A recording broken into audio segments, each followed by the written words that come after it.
Okay. Hello, everybody. Good evening.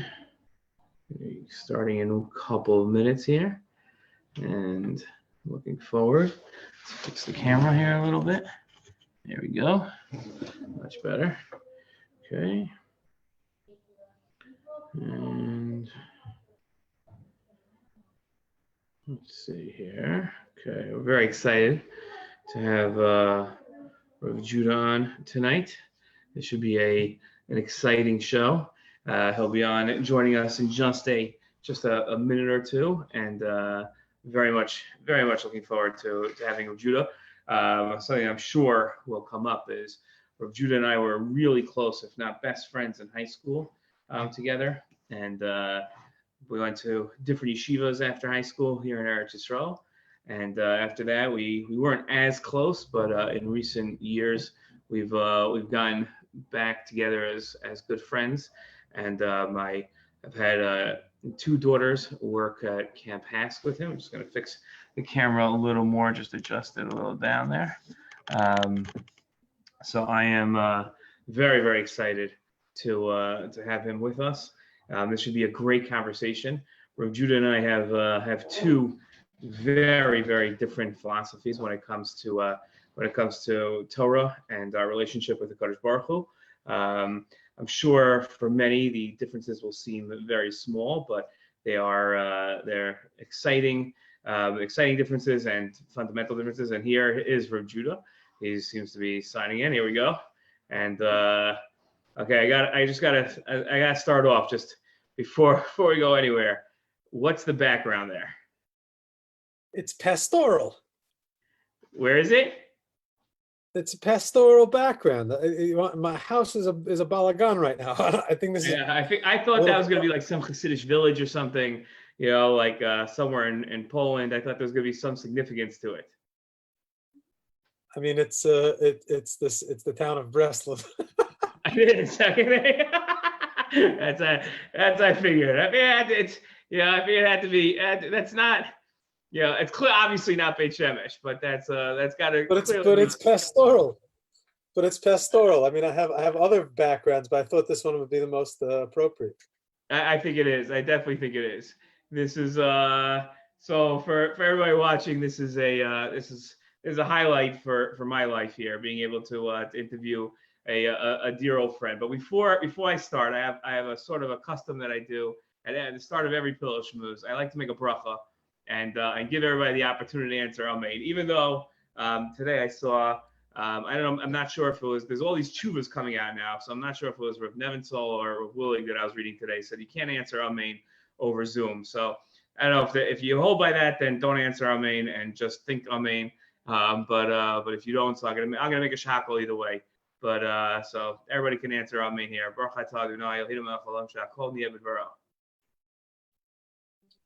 Okay. So answer make the other things. I don't know. I agree. It's a statement. I agree. Right. I agree with your statement. I agree with you. That's good. That's good. Okay. Amen. So I'm honored to have Rav Judah Mischel on Pillow Schmooz tonight. Like I mentioned as I started a couple of minutes ago. Rav Judah and I were great friends, if not best friends, in high school, and we've gone on. I call it almost like different paths that come together at the end. Like in terms of our shkafas, but these different paths they form in my mind at least one big heart. Like they come together because it's different paths of love, and I'm just like I'm beyond excited to have you on with us. And some people maybe they don't know your background, and I want to give everybody an opportunity to hear your background, what you're doing in life, your responsibilities. So I want to just start off and ask you, how do you what are you involved in? How did you get to where you're going? Just tell us, who is Rav Judah? Oh my God! Wait, there's a story about Reb Simcha ben Reb Shescha, who was walking one time. He was walking with a group of his people, and they passed by the docks, and there was a guy, loading boxes from the dock onto the boat. And the Simcha Bunim of Pshischa, chassidic Rebbe, stopped and asked the man, what are you doing? The guy said, well, I work at the port. I load boxes. I take the cargo off the boat and put it on the dock, and then I take stuff from the dock and put it on the boat. So Rebbe said, oh, okay, very interesting. And he continued walking. And the guy turns to him and says, hold on, but what are you doing? So Simcha Bunim paused and looked at him and said, how much do you get paid? The guy said, I get paid 2 kopecks a day. So he said, I'll give you 3 if you follow me around all day to ask me what I'm doing. It's worth signing on here at 10 o'clock at night to see you, to ask, who is Judah Mischel? I don't know. That's a really heavy question. I don't even know what day it is now. We're a week away from Seder. I'm a Litvak, so I have a full clock on at all times. Yeah, no, I know it's dark out. So before they just say it's so good to do this together. This is really nice. This is really great. Thank you for the opportunity. I feel like one step closer to being at the Pillow Palace. That's it. So this is great. I don't know. We know each other from high school, from Frisch and Paramus. I used to travel there from Muncie, where I grew up, a little hamlet in upstate New York. Some might say a shtetl in Rockland County. My parents are wonderful, role models and phenomenal people who raised us there in Rockland County. As part of, I guess you'd call it, the modern Orthodox community. They were Bali Tshuva, who came to Jewish observance, more formal Jewish observance in their college years, through the influence of Chabad Lubavitch. And then settled in Muncie near my grandmother. And we were entrenched very, very much so in the religious Zionist or modern Orthodox American Jewish community, a house of activism and community service. That's really where you and I think, found a lot of common ground. It certainly wasn't in our choice of sports teams, but it was the Knicks Bulls rivalry. But it was a special time. Russian Jewry and the Oslo years, the early Oslo years, there's a lot of activism, and that really, I think, played a major role in our upbringing, Jewish pride and Jewish identity, through community involvement, through a respect for the role of the Jewish people to be an example for the world in terms of generosity and goodness, et cetera, et cetera. And that's kind of where we came from. And I guess ultimately where we hope to head toward. We're living in Israel now. My wife and I, Ora, for close to 19 years. And what can I say? I don't know. There's a couple steps in the middle there. I guess some point between high school and now. But I don't know. Background-wise, I think that's probably the most relevant. Okay, and what do you do during your days now? I eat a lot of snacks and walk around the house trying not to yell at people most of the day. Okay. Professionally, I mean, most importantly here, we live in Ramat Beit Shemesh, in between the biblical sites of Tzora and Eshtaol, otherwise known as Shimshon's backyard over here, in between Jerusalem and Tel Aviv. We've been living here since we made Aliyah. We have, thank God, a wonderful family of 8 kids, between the ages of 2 and 18. And that's the main part of the LinkedIn that really gets left out a lot of these things. That's the full-time job and the full-time focus. Professionally, I work with Camp HASC, which is a beautiful program for people with special needs in upstate New York. Do that during the summer and throughout the year. Involved in building the staff and creating the program. It's a pretty large and well-established program that's been going for almost half a century. It's like to say it's the Jewish community's most all-encompassing summer program for people with special needs. There's about 1,000 people on our campus each summer. Wow. Who knows what'll be this summer, but we could only hope Right. we'll be able to provide that service. And I also do educational work with NCSY that we're both involved in. So trying to stay involved in good things with good people. Okay. It's an admirable profession, admirable family life. That's great. So you're very into teaching chassidut, right? Chassidus.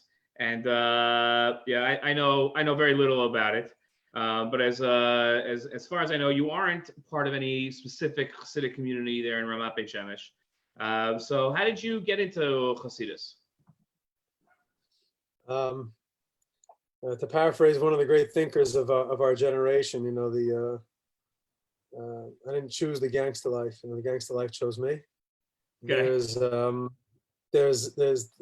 don't feel like, you know, I don't know that I'm alone in this, but often we don't necessarily choose the pathway in service of Hashem. You know, there's the infinite God is refracted in infinite ways, and I think most often if we are honest, we kind of settle into a place, an approach, an attitude that fits our soul print, that fits our inner world. That you know, Torah is so broad, and there's so many ways to interpret Torah. The shattering of a rock into infinite pieces, and the 70 faces and facets of interpretation. I don't know that I consider myself part of a specific Chassidic community already. I'm a Rebbe Muvak. I have a shul that I daven in pretty regularly. At least, I guess at some point in history that was something. And it's Hashem in the future. Yeah, but that maybe, I guess. And I kind of feel like, you know, there's a sliding state of connectivity, and Chassidus is definitely a very major thoroughfare and highway that I'm kind of traveling on, but not to the exclusion of other aspects of Torah and other ways of interpretation and other pathways.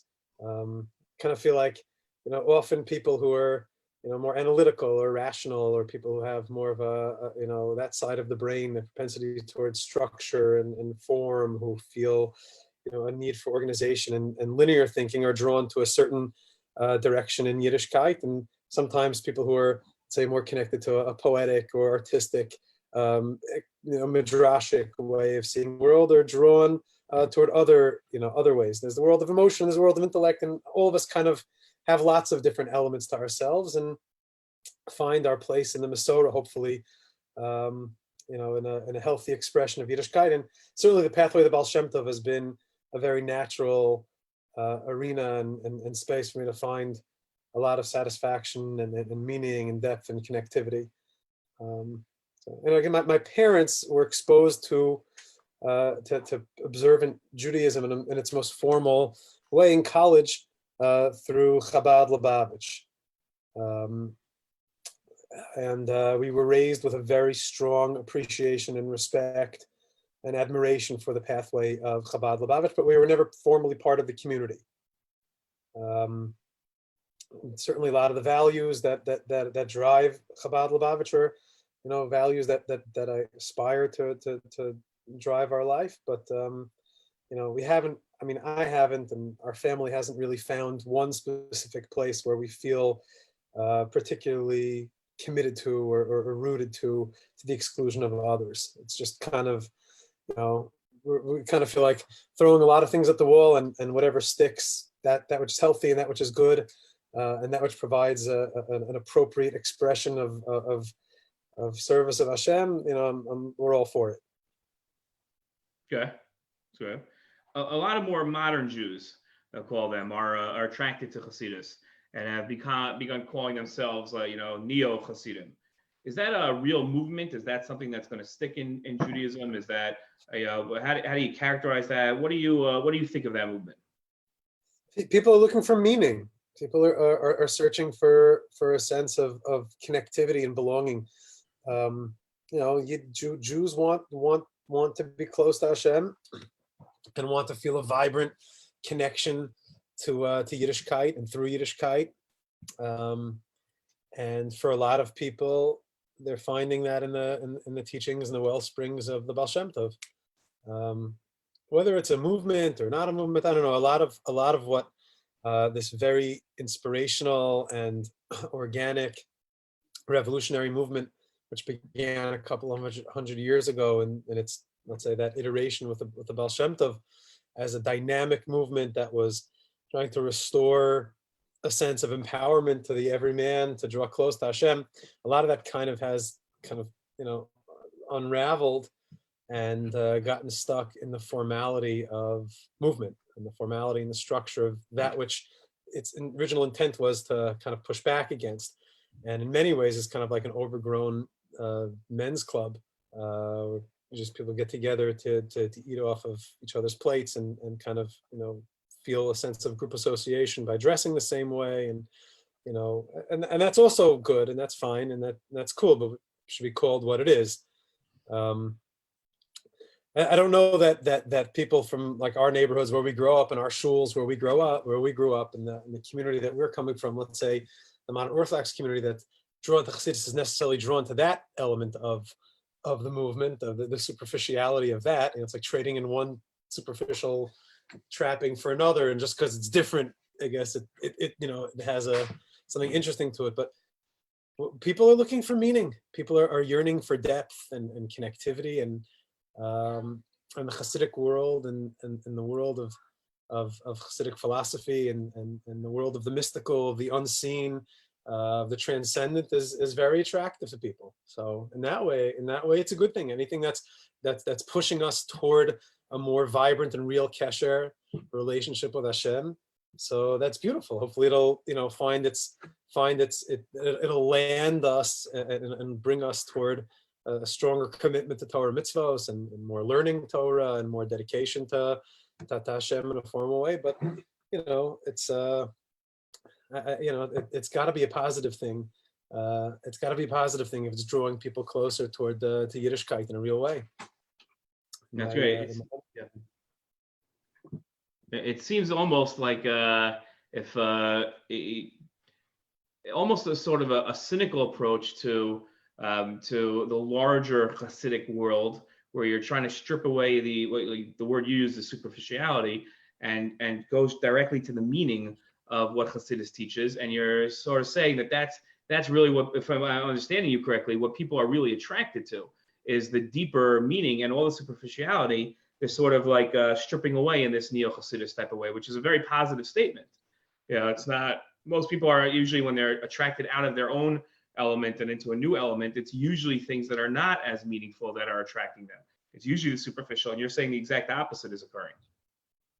Hopefully, that what's going to stick is that, there's only so long you can go to a tish and be wowed by just the fact that it's different and that there's all these people singing together if you don't know the words, or if you don't know the meaning behind the words, or if you don't find meaning singing at your own table, or if you don't find some type of meaning in the interpretation in our own vessels, in our own kalim, in our own understanding.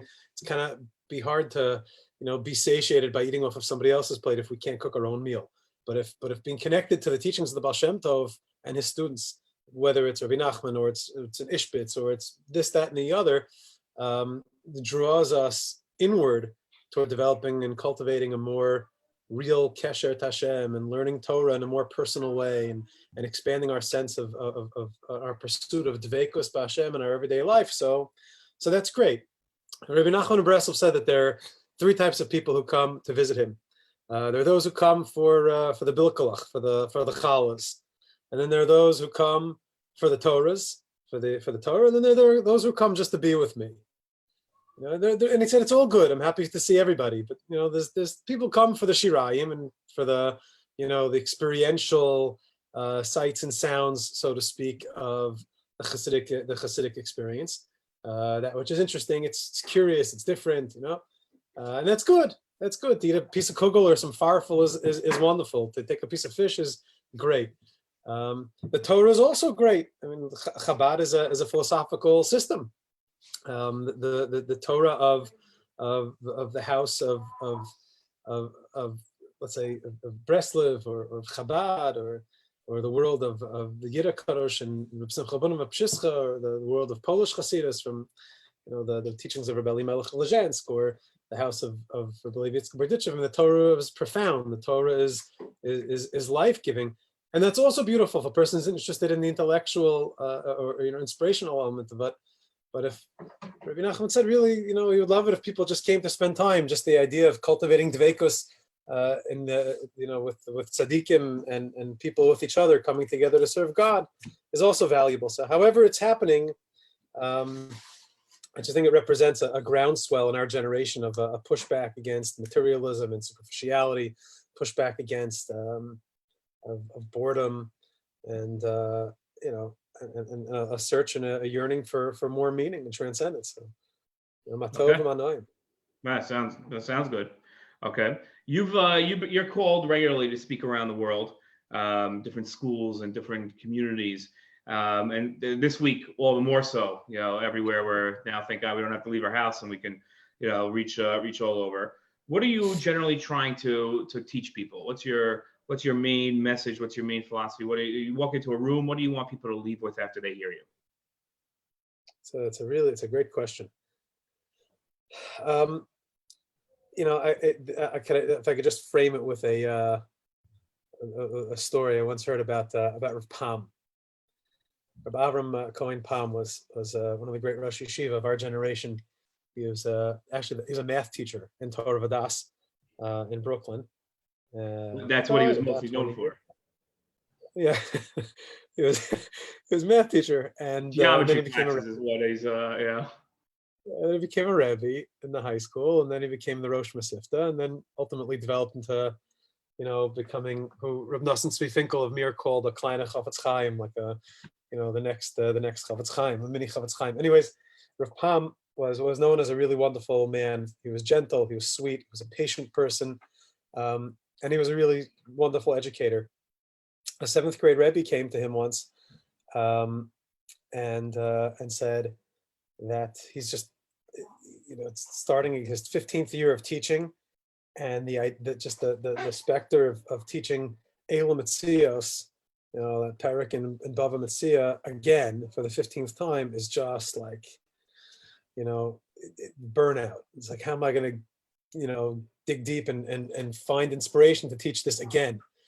How am I going to teach Bava Metzia, Elam Metzios again? So if Pam looked at him and said, don't teach Gemara, don't teach Elam Metzios, don't teach Bava Metzia. He goes, oh yeah, I thought that's like the curriculum, is 7th grade, that's what they learn every year. So he said, don't teach Bava Metzia, teach Talmidim. No. Teach Talmidim, and you won't be burnt out. I think, not just now with this plague, but in general, you come into a classroom or you come to meet a person, you sit down with somebody at a table or in a classroom or a lecture hall, whatever. The goal is connectivity. The goal is to just open up some connection, some sense of us not feeling alone, that we're in this together, of holding on together, of learning together, of growing together, of cultivating a sense of divine awareness together, whatever the material may be, whether it's a Parsha class, or it's a Halacha class, or it's a Gemara class, or it's teaching Israel activism, or it's an introduction to the laws of cleaning for Passover. The goal is to be connected, to strengthen our bonds together, and together strengthen our bond with Hashem through that information, through that content. Content is really just to transform content into contact. And I feel like these days also, there's like the Zoom is like it's nonstop, and it's almost dizzying. It's like hard to keep track of what time we're on when, and what are we talking about now. I guess like the primary message that I found meaningful that's being shared this week is just that we're in this together. That we're not alone. The whole world is going through something together, and that hasn't, I don't know if that's ever happened. It certainly hasn't happened in our lifetime in such a profound way. And it's sad and it's painful and it's horrific and tragic that there's so much suffering, and within this there's a little bit moments of expansiveness and moments of comfort, that it's something that everybody's kind of experiencing together.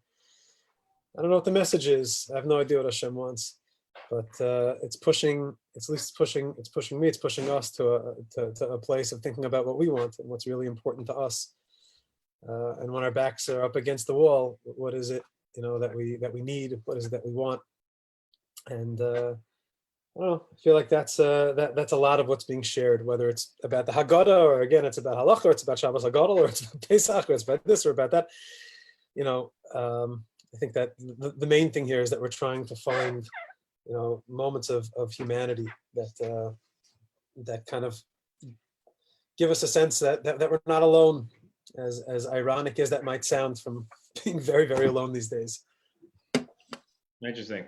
And let's say when we're not talking about the this week of the coronavirus, but on a regular time, and in Mirza Hashem, and very, very soon, when we're back to our normal schedule. So what is it that you're trying to get across to people? What unique teachings do you bring that you think that you're making an impression in the world? I appreciate the question. I don't know that I'm teaching anything unique, really. I don't want to sound like a total delusional balgaiva here, but I find comfort in the words and strength in the words of the Ramchal, who introduced, one of the most profound works of Jewish thought in his Path of the Just, the Mesilas Yesharim, that both the Vilna Gaon and the Baal Shem Tov saw as an indispensable text and resource in Avodas Hashem. And he said that, I'm just not trying to say anything here that people haven't heard before. I'm not trying to recreate the wheel and be mechadesh and introduce any new ideas, but just kind of to help present them in a way where they can be processed. I don't know. I know that I have found, by trial through fire, trial through failure, that it's not really effective to teach something which is not in one's immediate sphere of experience and influence, and that if something is theoretical, if something is just an idea that we've heard from the outside but it hasn't really been internalized, it's hard to give it over. I've watched a couple of your shiurim over the last few months, halacha shiurim. You give it over very clearly and very organized and accessible way, because the sugya is real to you, because you've gone through it, you've worked through it, and you live it and internalized it, you processed it, you understand it, it's clear to you, so you can give it over to others. I feel like in anything that we're giving over, in any area of teaching or learning, we're at least what I'm trying to do is help us understand that whatever it is that we're doing in Yiddishkeit, it has to be real to us. It has to be something that we're really experiencing, not just neck up, not just talking the talk or walking the walk, but fusing the two. Not something which is just intellectual or just emotional, but something which is really mechubar, really connecting in a very original, natural, real way to what's happening in our lives, and to try to get to a place of honesty with that, to try to renew our intuitive, authentic desire to be close to Hashem, and to express that through Shmiras HaMitzvos and Halacha, but to be real about where we are, and in that way, not really being mechadesh anything, just kind of helping us see that which we have in front of us, that what we're doing really belongs to us. I don't know if that's like just a whole lot of words to evade an answer, which might have just I think it's simple. Reb Chaim Soloveitchik used to say that his most successful shiurim were shiurim where the Talmidim afterwards would come out and be like, that was just a simple pshat in the words, that was pashut pshat. How do we not see that, and it's taking messages that are age old and are simple and phrasing them in a way that everybody can see them clearly. And I think that's from what I'm hearing, that's what you're expressing. Yeah, it's funny that this is what's trending now in the world. I don't know. Are we in such bad shape that this is what people hear, like the most obvious and simple things? I'm like, I sometimes say to Ora, like, when are people just going to realize that, like, just kind of, I don't know, turning the mirror a little bit in the direction and saying, like, I'm not really telling you anything you don't know. I guess again, it's just the sense of us knowing that that we're in this together is something which is very powerful, really very meaningful, and that's why it's gonna have a little gray in my beard. It's good for business. Yeah. Okay. Great. Okay. Good, I tell you. So tell us, I've had two daughters that I'm very happy got to experience Camp HASC under your direction. My wife's family has been at HASC for decades, and it's an incredibly special place. So Elisa and I had Shever Bruchos there. So tell us a little bit about HASC, the special things that go on there, and what you're most proud of there. Okay, that's amazing. Amazing question. I love talking about Camp HASC. It's my job, but I drank the Kool-Aid. I really fell in love with the place. I never worked there. It's like I feel like I'm still apologizing for the fact that I never worked there until we were already married. Like I'm still trying to make up for that. What's amazing about Camp HASC is that it creates this like this wrinkle in time and space that for 7 weeks in a bubble in upstate New York just absolutely level the playing field where everyone can do everything. The entire facility is designed to enable access to everyone, to every activity, and to give opportunity to every person, to everything. It's pretty unbelievable. It's an environment where one is defined for who they are as opposed to what they can do or what they cannot do, where we draw a sense of self and a sense of value, not from IQ or from physical ability or disability, so to speak, but from a place which is just much higher than that. It's a place where the soul really has an opportunity to express itself, to shine, both for the 350 campers, people with special needs and intellectual disabilities, as well as 600 staff members, maybe even more so. And it's the mitzvah of Ahavta L'Recha Kamocha in action in every single facet of the day and night. Staff members and campers live together, eat together, involved in therapeutic and academic and recreational experiences together, day and night, inside and out. It's a place of absolute dedication to the value of Avat Yisrael. In every single facet of the experience, and that's something which is really, really powerful. It's just an amazing thing to see how good we are and how good we can be when we're in the service of others. That's something which is so empowering and inspiring. And I'll say this as a tefillah, as a prayer, and everyone can answer amen on Zoom and Facebook for this one, with all due respect to whoever Posek said you can't. I'm not saying God's name. But halavai, if only we should have the opportunity to be able to be open this summer and provide that experience. Amen. Amen. Yeah, Rav Judah, this was a fascinating time together. I really think that you're one of the treasures of Klal Yisrael. The inspiration that you give to people all over the world is just something that, frankly, I wish I had the talent to be able to do. And I look at you as an inspiration personally. I'm so happy that I have a personal relationship with you and that we're getting to spend more and more time together. Unfortunately, never in Eretz Yisrael, always in Chutz La'aretz, but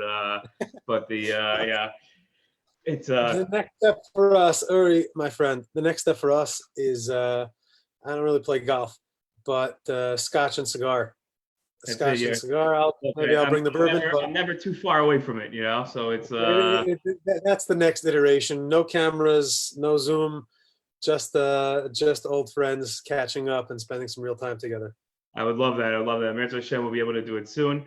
For everybody that was watching, I appreciate that you tuned in. I hope that you are as inspired as I am. Tomorrow night we'll have Rachel Lester from the IDF spokespersons unit, who is somebody who you might not know personally, but are intimately familiar with all of her work. And that'll be an exciting night. And Rav Judah, thank you so much for joining us, for giving us this needed inspiration. As you said, we're feeling alone, but we're all alone together. And that's an inspirational message for all of us to take with us. Thank you so much for coming. Thank you for having me, and much love to the Polachowskis, wherever they are. Okay, Best people. Thank you so much. Bye-bye.